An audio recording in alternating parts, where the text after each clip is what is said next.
नमस्कार, IND24 में आप सभी दर्शकों का स्वागत है।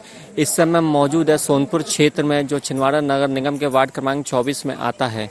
आज हमारी टीम पहुंची है यहाँ, जहां हम लोगों से जानने की कोशिश करेंगे कि उनके पूर्व पार्षद का कार्यकाल कैसा रहा है, उससे वो संतुष्ट है या नहीं है।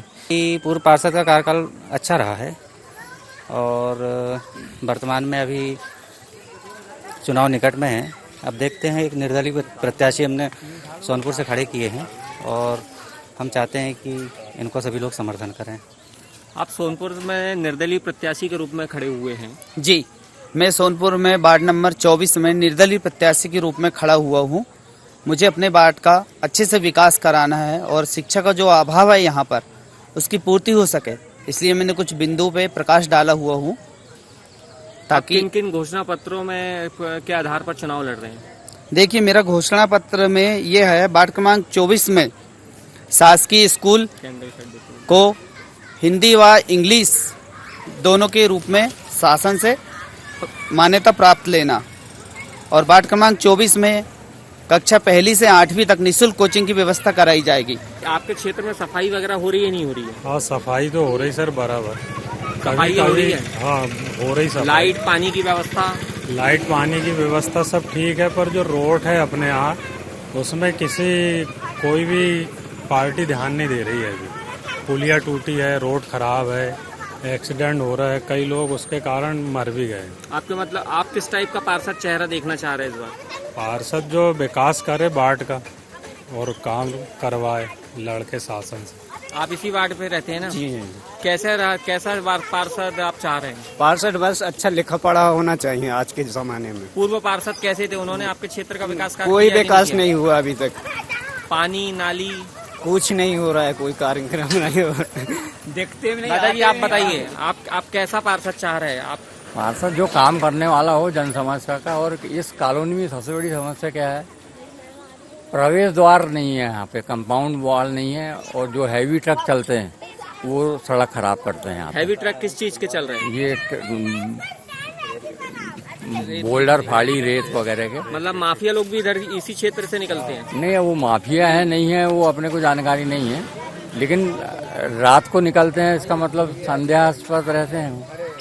जितने ट्रांसपोर्टेशन होता है नाइट में होता है। और जो आनंदम टाउनशिप बन रही है आगे, उसमें जो सीमेंट की ईंटें बन के जाती है इस कॉलोनी से, तो मतलब आप ये चाह रहे हैं कॉलोनी है बिल्कुल जो सेफ रहे, इसका प्रवेश द्वार बने और रोड क्रॉस। ये हैवी ट्रक चलते हैं तो बच्चों की दुर्घटना होने के चांस पूरे हैं यहाँ पे, क्योंकि मेन एक ही रोड है यहाँ पर। मीडिया कर्मियों को बहुत धन्यवाद देना चाहता हूँ, क्योंकि आप लोकतंत्र के एक आधार स्तंभ और चौथा स्तंभ कहा जाता है, और आप ही जनमानस में और शासन प्रशासन को अपनी बात मतलब जनता की मांग को आप मतलब पहुंचा सकते हैं। तो मैं आपसे ये कहना चाहूँगा कि जिस तरीके से जो इलेक्शन हो रहे हैं, और इस इलेक्शन में जहाँ स्थानीय की जो समस्या है हमारे ये सोनपुर मल्टी में सबसे बड़ी जो समस्या है वो मतलब सड़क की समस्या है। रोड इतनी खराब मतलब की है कि रोड है का गड्ढा है का रोड यही समझ नहीं आता। और यदि इतनी यहाँ के मतलब निवासियों की सबसे बड़ी ये बहुत बड़ी समस्या है कि यदि रात में कोई बीमार हो जाए तो उसको मरने के अलावा कोई उसका ऑप्शन नहीं है, क्योंकि उसको अस्पताल भी नहीं मतलब पहुँचाया जा सकता।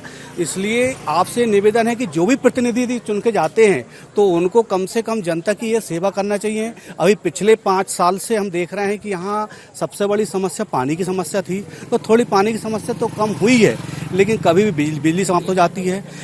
और ये मल्टी और ये सोनपुर में तो ये ऐसा लगता है कि ये मानव समाज से इनको अलग कर दिया गया है। ये मानव समाज में है ही नहीं है, मतलब ऐसा लगता है, और ना इसका कोई माई बाप है। तो इसलिए मैं शासन प्रशासन से भी मतलब निवेदन करूंगा कि कम से कम इनको यहाँ सड़क की व्यवस्था हो, कोई प्रतिनिधि जीते। और अभी पिछले 5 साल से मैं स्वयं देख रहा हूँ और हमारी जनता देख रही है, जिसमें कोई काम नहीं हुआ यहाँ पर। ऐसा कोई मतलब और कोई इसका प्रतिनिधि नहीं है, ना कोई इसका हमारी बात को पहुँचाने वाला नहीं है। तो इसलिए आप हमारे प्रजातंत्र के चौथे स्तंभ है कि यहाँ जैसे जो रेगुलर बेस पे जो सफाई कर्मी आते हैं, सफाई होती है, लाइट स्ट्रीट लाइट चालू रहती नहीं रहती, अब ये बताएं मुझे। हाँ, यहाँ लाइट की भी कभी बंद हो जाती है और साथ साथ में मतलब कि हाँ, और यदि हम कभी फ़ोन लगाते हैं तो वहाँ पर बोलते हैं कि अभी पहुँच रहे हैं, आ रहे हैं, जा रहे हैं। मतलब इस तरह से कोई इसकी रिस्पॉन्सिबिलिटी निभाने के लिए तैयार नहीं होते हैं। पर जो पूर्व पार्षद रहा है उनका कार्यकाल कैसा रहा है? उन्होंने विकास कराया कि नहीं कराया, या किसी आप नए पार्षद चेहरे को तलाश रहे हैं? नए पार्षद के चेहरे को तलाश रहे, क्योंकि हम जब से देख रहे हैं तब से ये आए थे तो हमारे तो राशन बंद हो गया। रही बात सामान्य लोगों के लिए, कुछ भी नहीं किया। आज बच्चों का पढ़ाई के लिए हमने इतना पैसा लगाया, कुछ भी फायदा नहीं हुआ। बाकी हम तो नहीं पसंद करते। तो आप इस बार किसी नए पार्षद को बिल्कुल नए पार्षद को बैठाएंगे हम।